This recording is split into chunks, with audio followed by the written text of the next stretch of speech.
Mira, should they subscribe? Should they like the video? What if they don't? Good boy. For real, hit that subscribe button. Make it easier to find your way back.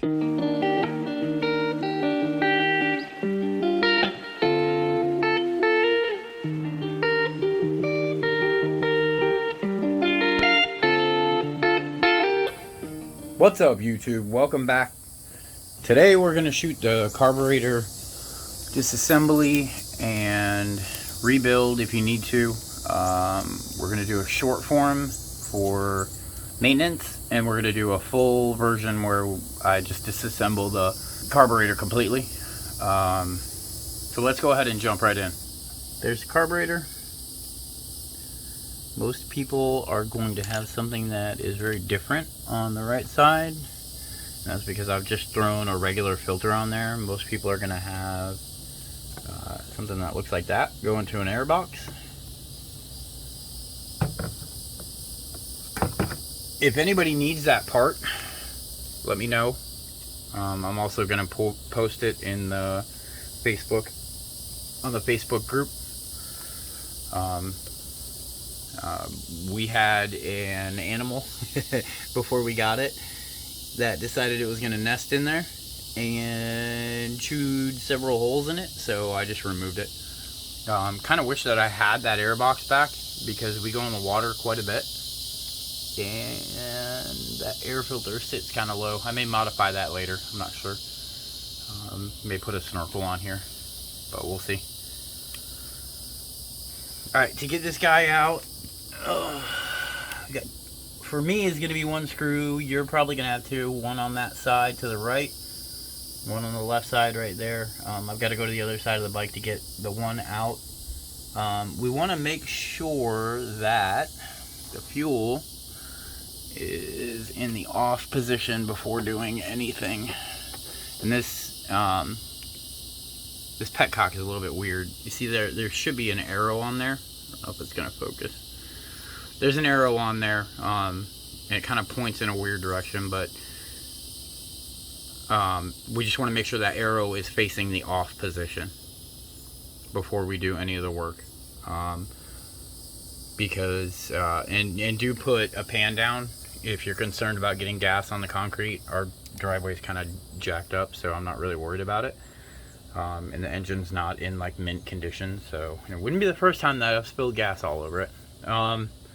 So let me jump around to the other side, and I'll get that screw out, and then we'll pull the carb, and then we'll walk through the quick version of the two jets that typically are going to clog on this bike.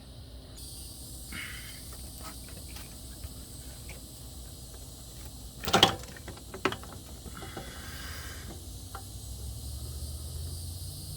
don't know if we can see that or not. There is a screw right here that's going to allow you to drain the carb. Or not, probably not. That's fine. Basically what I do is I wait. You know what, I am going to deflect that. We're going to put something in there, a piece of cardboard or something. Still see? Kinda. Anyway, the screw's right here. This is what's going to drain everything out. Hopefully my dog doesn't get and try to come over here. I think you guys have met Mira.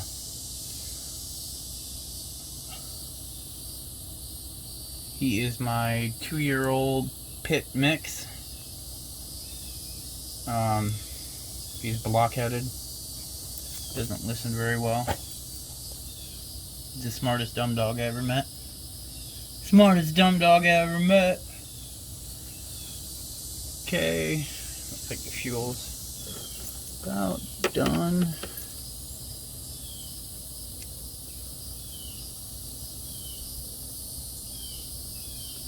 Okay, now that we got that, we are going to take some hoses off.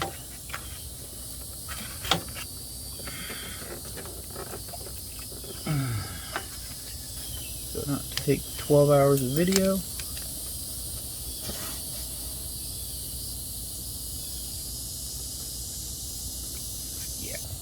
Way down there.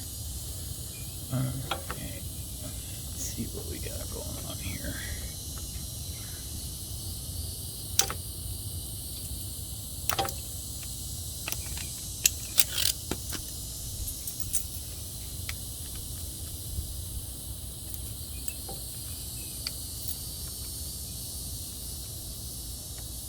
Everything's on there pretty dang good.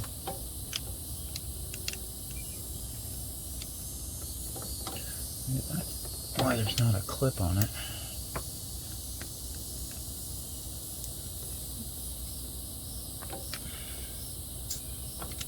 There we go.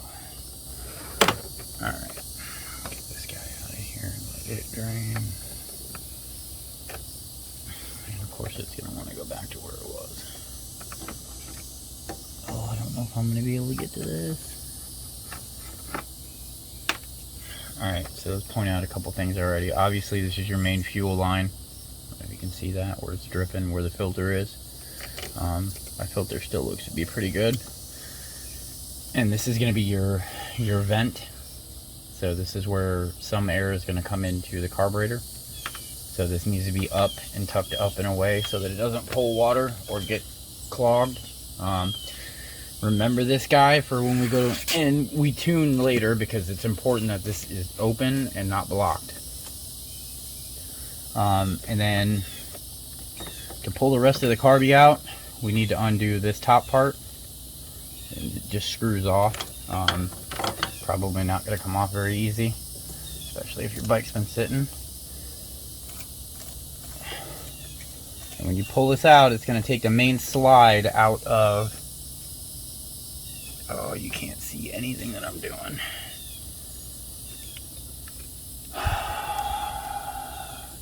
Alright, that's a better angle. This guy just basically rotates off like this. Yours is probably going to be stuck real good, especially if the bike's been sitting. You may need a pair of pliers. Now, this is where the main slide is inside the carby. So when you pull this out, that whole main slide is going to come out with it. And that's going to allow you to take the whole carburetor out of the bike. Turn it back up and get a better shot.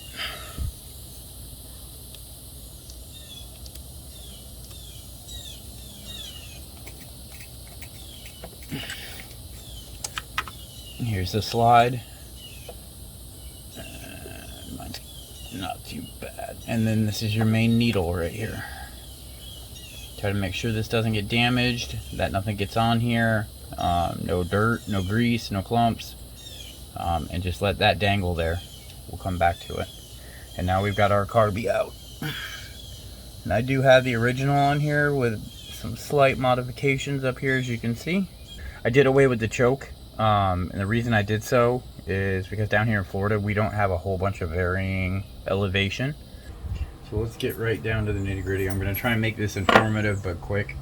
The two items that I was referencing in the title for more miles per gallon, A is going to be the main jet and B the pilot jet, and they are both going to be in here. So let's go ahead and take this off.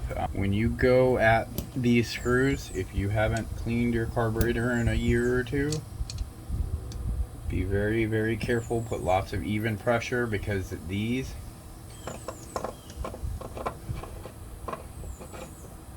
will get rusty and they will give out.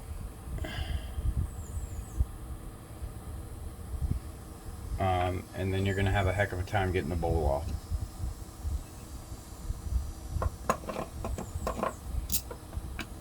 Now keep a thumb on the bottom so that this doesn't just fall apart. I'm going to show you why here in just a second. Inside of here is a float, and what that float does is controls the amount of fuel going into the bowl. If you don't have that float adjusted correctly, you're going to be overflowing and leaking out of the overflow. So we're going to go over that too, but that'll be later. The quick and dirty here is for more miles per gallon, you really just want to keep these two things clean, especially if you're pretty good at maintenance. Very carefully open that up. Okay, you are going to have a gasket on here. If this gasket is ruined, you need to order a rebuild kit or just order the gasket. You can tell that this one's pretty new because we just rebuilt the carb about a year and a half ago, maybe 2 years ago. But you can see all the junk build up in the bottom there. You can see the reason they call us a float is because, and I don't know if you can see underneath there, is a little plunger that pushes up and down. Alright, let's take a look at this guy now. Let me try and move the camera to get some better angle here. Better lighting. Okay. See that plunger going up and down in there? That is what controls the fuel coming into the carburetor. From this guy right here. That's your main fuel line in. And what that plunger does is, sometimes, and I'm pretty sure that this one does, it has a rubber gasket at the end of it. And so when the bowl fills up, this float starts coming up. You have to imagine this turned over. When the fuel comes in, this float starts floating up, and when it gets to a certain level, it will close that plunger all the way down and fuel will stop coming in. If you're going wide open throttle at medium to low speeds and you bog out, it could be because your float is not set correctly and you don't have enough fuel for your main jet to pull. So, but anyways, pilot jet, which is more for 0 to probably 1500 RPM and idle, and then you have your main jet. These two guys are the most common to get clogged. As you can see that this one right here is already getting corroded. Not so much this guy, but this guy's definitely clogged. Alright, so let's go ahead and pull the main jet out. Be very careful. Make sure you hold tight and push down a good amount of pressure and then just twist it. Again, these are going to be tough to get out on a carb that hasn't been cleaned in a while. You may actually have to use a wrench. Excuse me.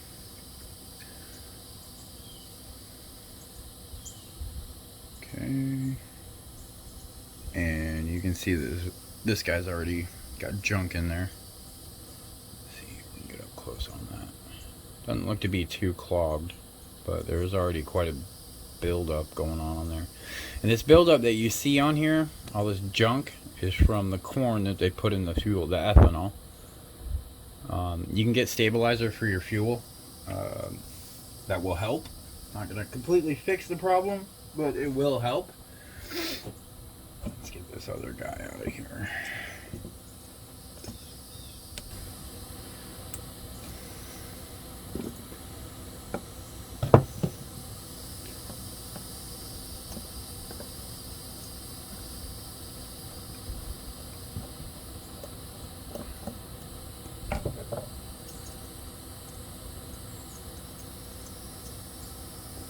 And this guy's pretty clean, not terrible. Okay, so what we want to basically do is just take these and get them cleaned up. And to do that, you just need some brake cleaner. Go to my local O'Reilly's, or you can go to Wally World, doesn't matter. Wally World's probably a little bit cheaper. Okay, so basically what we want to do, and I'm not going to do it on the camera, is we want to soak these down with the brake cleaner, and then you can scrub it with whatever brush you choose or whatever you've got laying around. And then you want to take your air compressor and go right in the back of there, and you want to do that a few times over and over. Maybe hold your finger on the tip. Just make sure that everything is cleaned out and cleared out. You need to be able to see, and I don't know if we're going to be able to do it on camera. See how you can see through there? A little light coming through. If you can't see through there, then you're not done cleaning. One trick that I am aware of is if you've got a heavy gauge wire laying around, you can pull a couple of the strands off of it. So we'll use this for an example. This isn't heavy enough, and it's not long enough, but see those strands right there? you can actually take those on a longer wire and run them right down and in there. I don't know if that actually went in. I couldn't see it. It was too small. Getting old. And then run that around inside there, and that will help clear that out. So I'm gonna go ahead and get these cleaned up. I'm not gonna do it on camera because I don't want my camera around the brake fluid and the air compressor. So I'll be right back.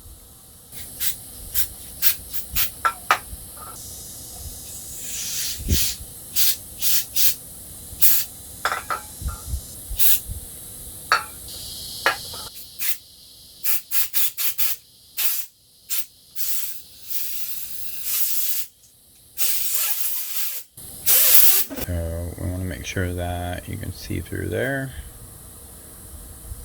The other thing you can do is, while you've got it out, you can blow out the inlet here. You can blow out the air line with little compressed air. If you're having issues with fuel, you do want to take this out and take it apart. I'm gonna go ahead and do that now. For those of you that just needed to clean the two jets, you go ahead and put those back in and reassemble. You can probably skip forward in the video to the reassembly. Proceeding with the breakdown, remember which way that this is facing, this little notch right here, and remember what side it's on. Use your camera, take lots of pictures. It will help you in the end, big time.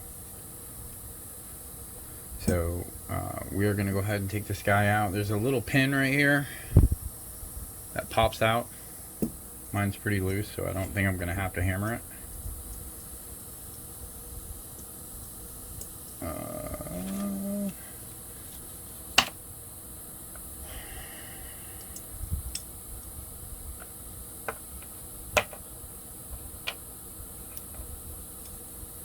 Let me just pop that pin out and lift straight out. And here's going to be that plunger. This one does not have the rubber tip on it. Not all of them do. Some of them do. I think the original did. But anyways, this guy slides in and out, and that's what stops the fuel from coming into the carburetor. Here's the original choke. And on this specific carburetor, I'm not exactly sure how this one worked. I think that my plunger in here, this seems to be, I think it was a combination of a plunger and the manual, but I'm not sure. I know that our plunger in here is completely ruined, so I blocked it off, tested it, and it worked. We don't typically have any issues starting this bike at all. I know in the last video that I had an issue starting it, but it hadn't started in probably a year and a half, and it's been sitting outside. So could have been gas, could have been a lot of things. But whether or not you want to do this, that's up to you. Like I said, that's JB Weld. I believe it's, I forget the kind of JB Weld. It's made for oil and fuel or gasoline. This has been on here for probably the entire time we've had the bike and has not failed. I don't believe that any of it's leaking in or getting pulled into the fuel, because I've never seen any bits of it. So, oh, you know what? We need to remove this this idle. Yeah, actually, there's two pins over here. Okay, so before we pull everything apart, let's go over a couple of things. Before we go through and clean everything, let's talk about a couple of things here. We know that this is the air side. This is where the air is coming in, and we know that this is going to the motor and going into the combustion chamber. What I want to talk about is a couple of things that are going to deal with adjustment later. The big screw in the center that you're looking at here, this is for your idle. I love the fact that, and people are going to scorch me for this, Mikuni, tell me in the comments if you know how to actually pronounce it.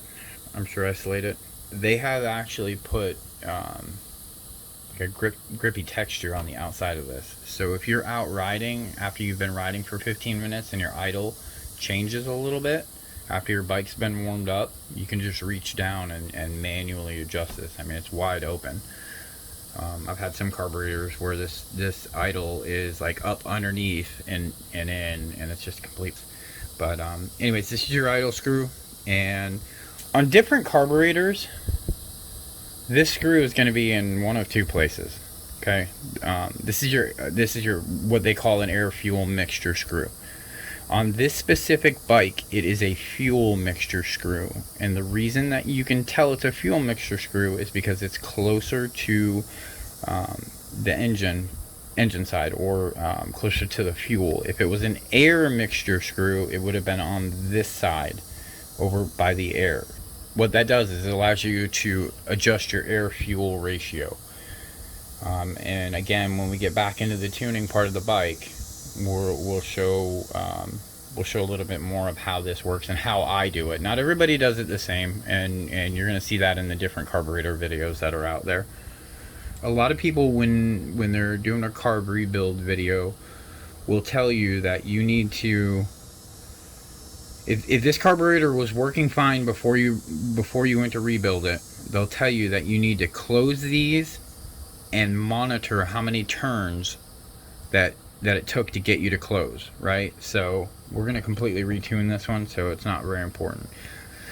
The way that this line is going basically would say that to close, we're going to go just from righty tighty, lefty loosey. So clockwise is going to be to tighten, counterclockwise is going to be to loosen, right? And so for the idle, basically to close this all the way down, you want to count. So that's a half a turn. Okay, so we are 1 and close to, I mean, we're not 1, we're at close to 3/4 of a full turn. And so when you put the new parts in that will come in the kit, the rebuild kit, this is actually the old original parts, I saved them, that came out of the original carburetor, in case I needed them. You're gonna want to know where you were on your idle and on your air fuel mixture. So before you pull these out, you may want to write down, okay, so we were 3/4 of a turn out. So there's that, and then there's your half. So that's exactly where we were before. Maybe not exactly, it might be a little bit off. You want to do the same thing again here. Also, a little bit of a carburetor pro tip here. Not that I'm a pro or anything. Do not over tighten these. You can ruin the tips on them, and you'll see that when we pull them out. I've ruined a couple of them, and then you just, the carburetor's never going to run right, and you need to replace them. May not cause a massive issue, but you really don't want to over tighten these.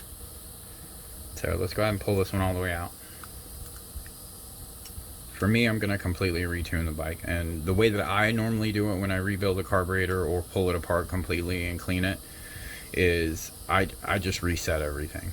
I don't need to do that. And you're going to very carefully pull this guy out. So this one's rounded, and it does have a gasket on it right there. So I'll leave that guy there, and then the same thing here. So we were 2/3 out. So I must have been running pretty lean, which is pretty dangerous, to be honest. The jetting might not be correct after I changed it to the air filter here. Less resistance, easier, more airflow means less fuel, which means more fuel. I don't know. So we're gonna take this guy out.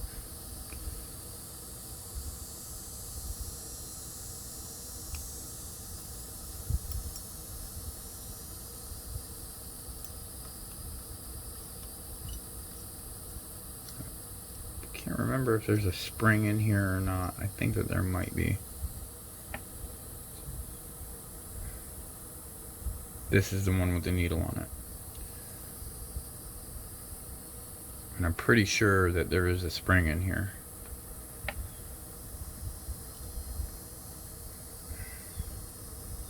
There's your spring. And there is a gasket in here as well. Be very careful with that gasket. Do not do not lose this washer. Okay, and I believe that that's it. We're just going to give it a quick tap. Okay, there was a spring in the other side too. This side had a spring in it as well. And so we don't want to get those confused. Let's see if I can't get some better light brewing here.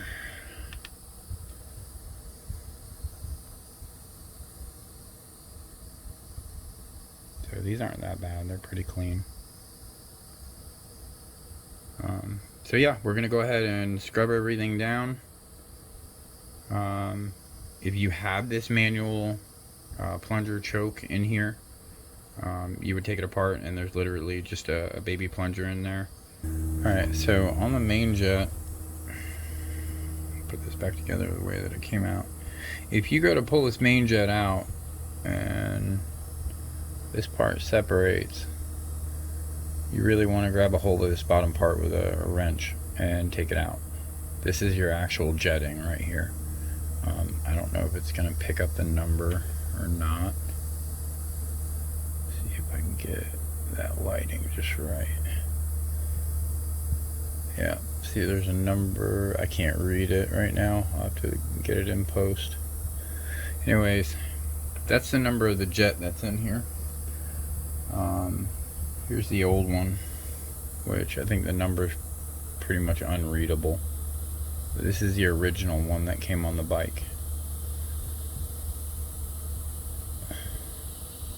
So if you needed to rejet the carburetor, maybe a little bit more fuel or a little bit less fuel, on the main, that's going to be how you do it right there.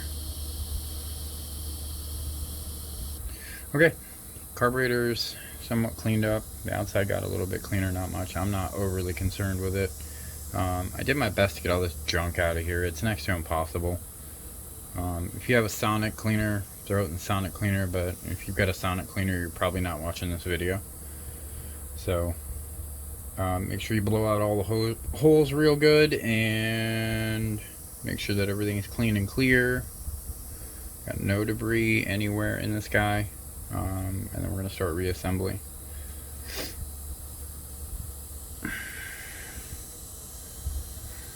Okay.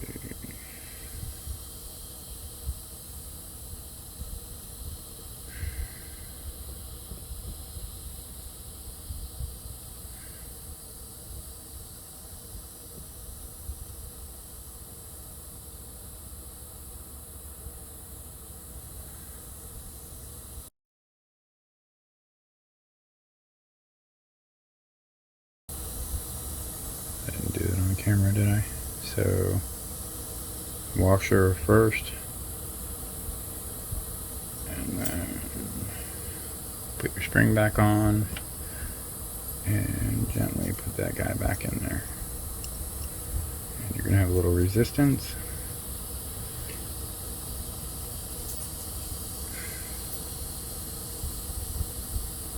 And like I was saying before, we want to go something to go back in right.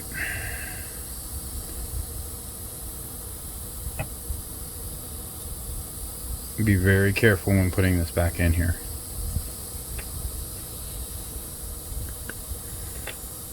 Make sure that this is going down in like it should be.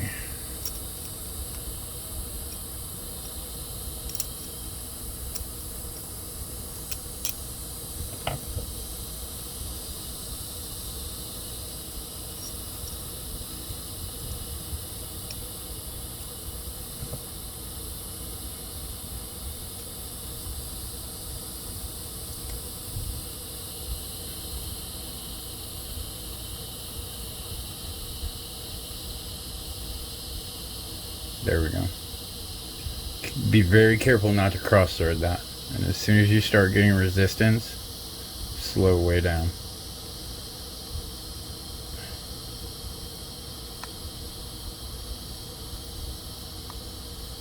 Okay, so that's what we're going to call all the way in. Pretty close to where it was before. I don't know if you can see that. Yep. Okay, and then we're gonna probably throw this guy in next. If this seal right here is worn, you need to replace it.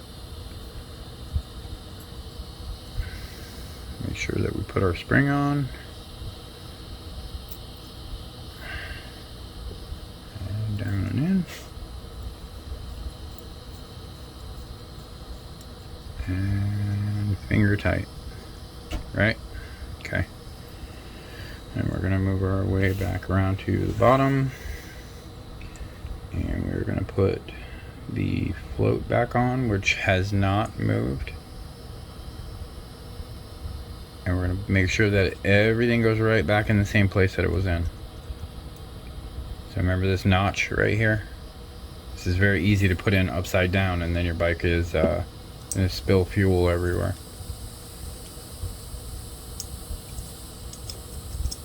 And done and done. So our pin went in. Okay. We're going to put our main jet back in.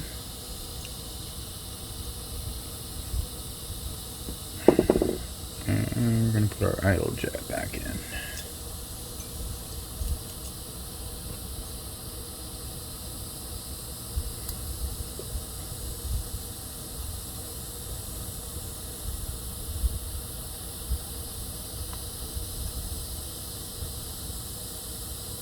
Very carefully. Okay, and then we're going to tighten everything down good with a bigger screwdriver. One good turn. Snug is good. Remember, you're messing with brass here. Okay.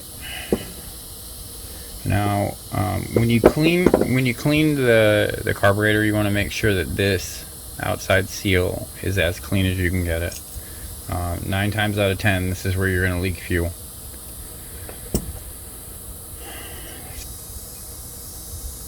You want to inspect this old gasket. This one seems to be in decent shape.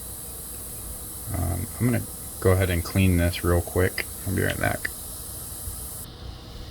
Okay. Make sure the bowl is cleaned out. The best that you can get it cleaned out as well. Easiest way to put this back in without having to try 20 different ways is to find that little marker right there. And that little marker goes right there. And it should just slide right back together. Just like that. And then we want to put our screws back in.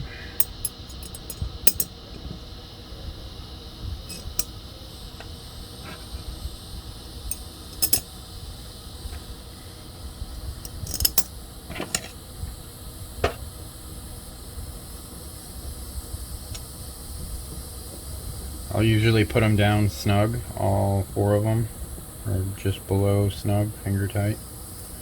And then I'll go back through and tighten them one at a time.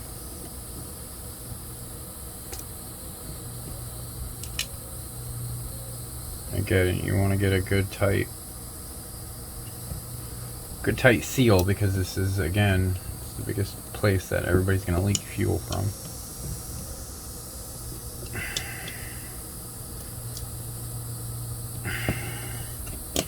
If you're seeping fuel out the drain line right here, take the screw out and clean it. Clean that whole elbow that's in there. Okay, time to put it back together. Alright, so we're back to... Alright, so we're going to go ahead and start putting everything back in. I want to talk about needles real quick. Can you see that? Let me get some better lighting. There we go. Is that better? A little bit. If you guys are starting the bike and your idle is all the way turned off and you're idling out of control, it's because this needle is up too high. And so when we talk about what notch you're on, inside of here, and I'm going to have to pull a diagram because I'm not taking this apart right now. Real quick, I found the original pin that's in here. If you guys can see those notches right there, remember when... Okay, actually, so when I was discussing earlier how far this needle is down. If you're having runaway idle when you start the bike, then this is not seating all the way down. And what you have to do is you have to change the notch that this is on inside the throttle. So obviously the lower that you go on the notch, the higher the needle's going to be. The higher you go on the notch, the lower the needle's going to be. So if you got runaway idle, try switching to a higher notch on here.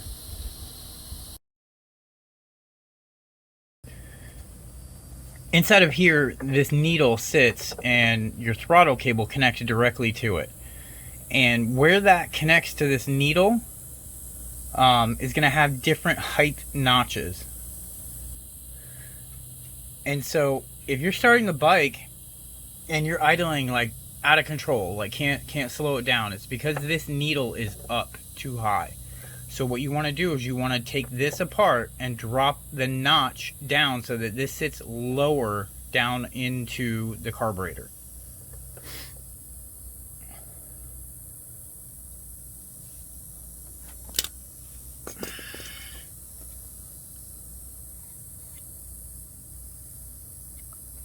Okay, on every carburetor, again, I don't know if we're going to be able to see it, probably not.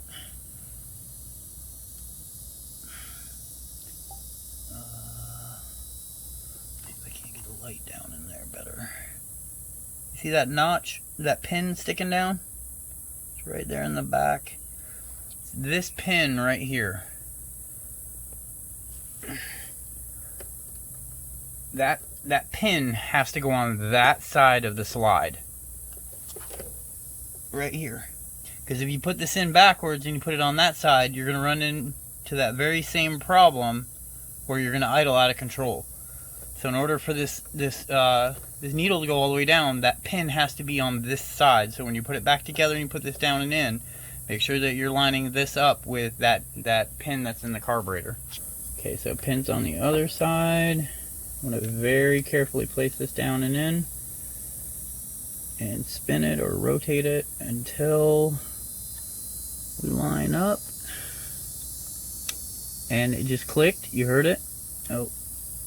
And now it's down and in. And so now we need to get this up. Oh, I don't know if you guys can see that. This is tough. And we basically want to start screwing this on. This top piece up here will cross thread super easy. This top cap up here will cross thread super easy. Let's see if I can't get to it from me. Nope, I can't. Let's try it from this direction. Maybe get you guys a better view. I don't know. Can you even see what I'm doing? Try and go up a notch. See if we can gently get this on here. There. I just felt it slide into place. You want to make sure that this is nice and snug up here. Alright, where are we at in the film? That back down. Alright, this engine side of the carburetor, do not want any air coming in on that seal. If you do not clamp that down right, you're gonna have one heck of a time adjusting the carburetor, because air is gonna be seeping in and you're gonna be idling all kinds of weird. So this side over here, make sure that you get that good and snug so that no air is coming in. Alright, we just need to put our fuel lines back. Air line needs to go up. I normally just run it. There's a couple holes in the frame right here. I normally just run it up and around. Again, make sure that that line is not clogged.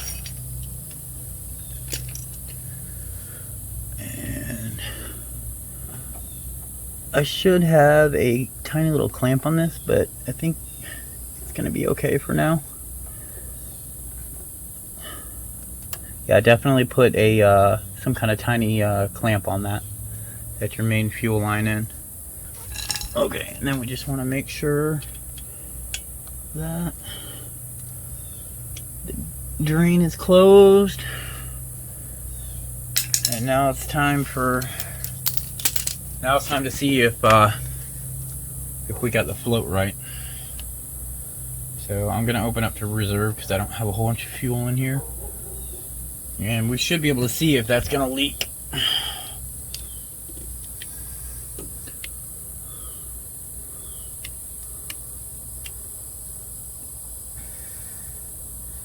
And so far, so good. So far, no leaky. Okay. My jank air filter because I didn't have another flange. This is temporary. This will get replaced as soon as I get the rubberized bit reordered. I need to get a new air filter anyways. Don't follow my example. This is temporary so that I can. This is temporary so I can finish the video. Okay, now we get into the fun part.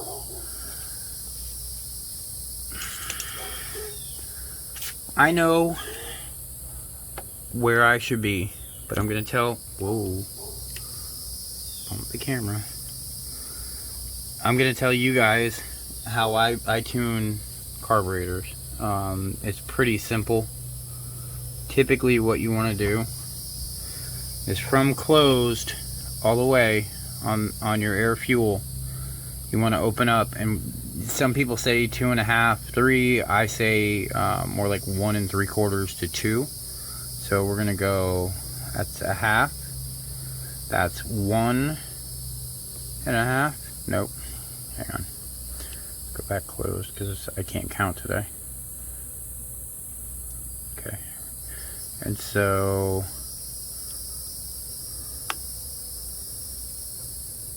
that's a half, that's 1, that's another half, that's 2. Now I personally know for this carburetor and my specific bike that that's too far open, and we're going to close. We're going to open this idle up just a little bit, maybe a half a turn. Got fuel. Alright, let's see if the magic's going to happen. I'll do it in one take. Oh! Be prepared to shut your bike down if it takes off out of control. Make sure you're not in gear.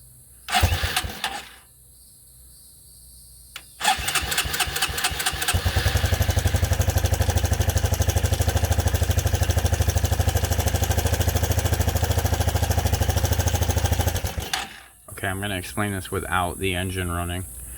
The way that I normally tune these, once you get to start, is you want to take the idle and you want to bring the bike up to about I'd say 1800 to 2000 RPMs, so that it is up and kind of moving, so that you're out of the pilot jet.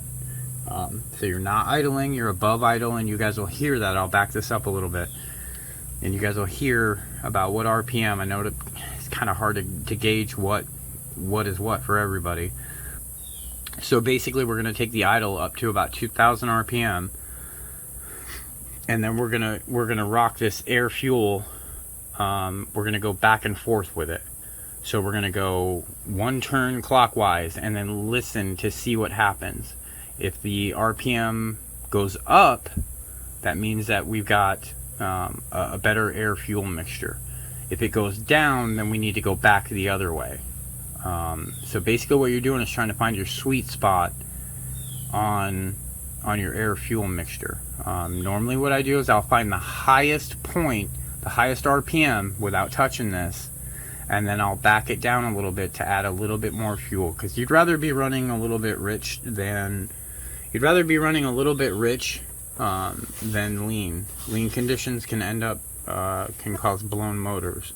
So I'm going to back up the camera a little bit, and you should be able to hear when I bring it up, and when I'm adjusting the air fuel mixture, it should either idle down, it should drop the idle, or the idle should come up, and that's how we're going to determine what the best air fuel mixture is.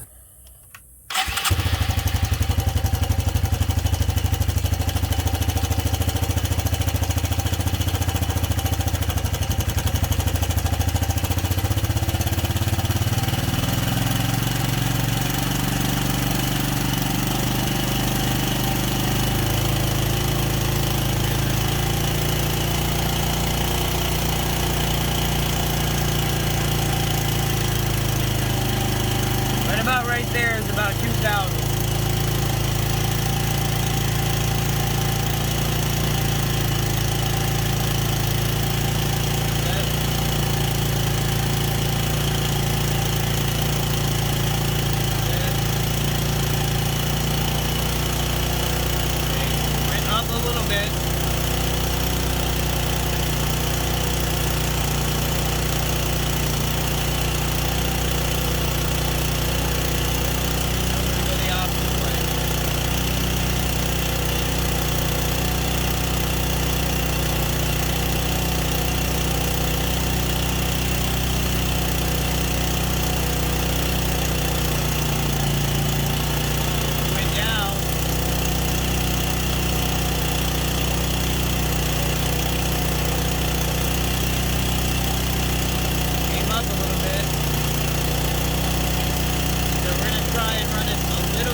Back down.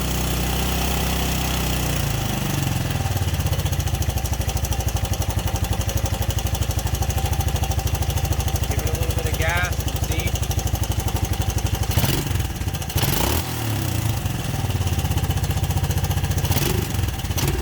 Okay, we're choking. We're dying out on wide open. So we gotta figure out if it's getting more fuel or less. I happen to know personally that it needs less fuel.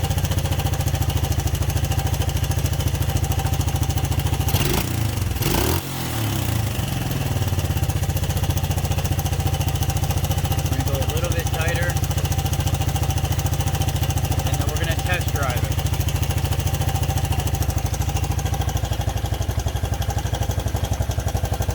The idle's going to settle down here in a couple seconds. As that engine gets warmer, the idle's going to adjust a little bit. But you want to basically take it out, run it for 10 minutes, bring a screwdriver with you, and make your adjustments as you go. Alright, carburetor is tuned. You guys might have a little bit more difficult of a time finding that sweet spot, but getting out and giving it a run, and bringing the screwdriver, a small screwdriver with you, be careful with that.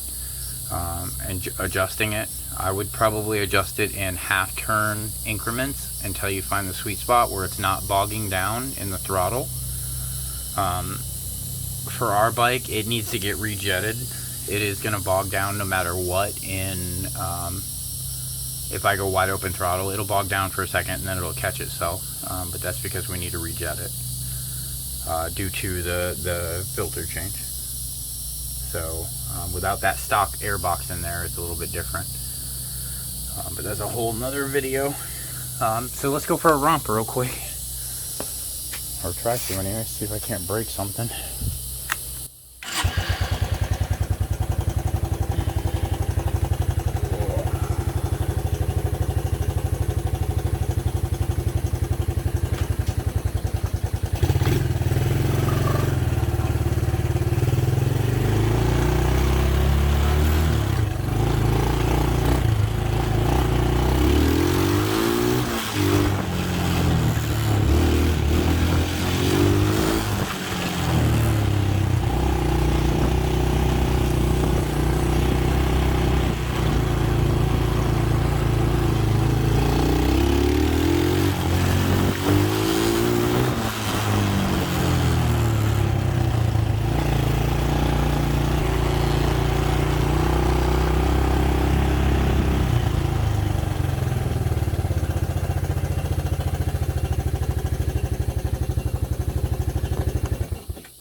Yeah, so that's going to conclude this video.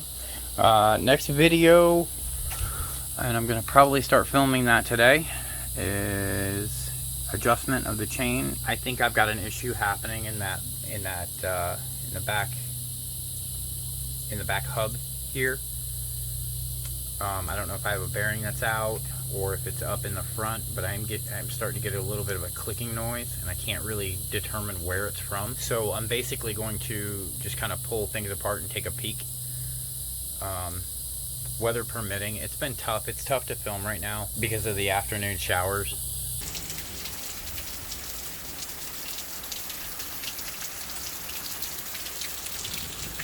Should be a garage right there.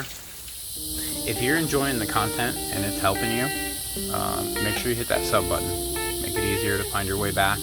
I plan on continuing the series. We're going to keep going through bit by bit by bit. We are going to start doing some rides here soon. So stay tuned.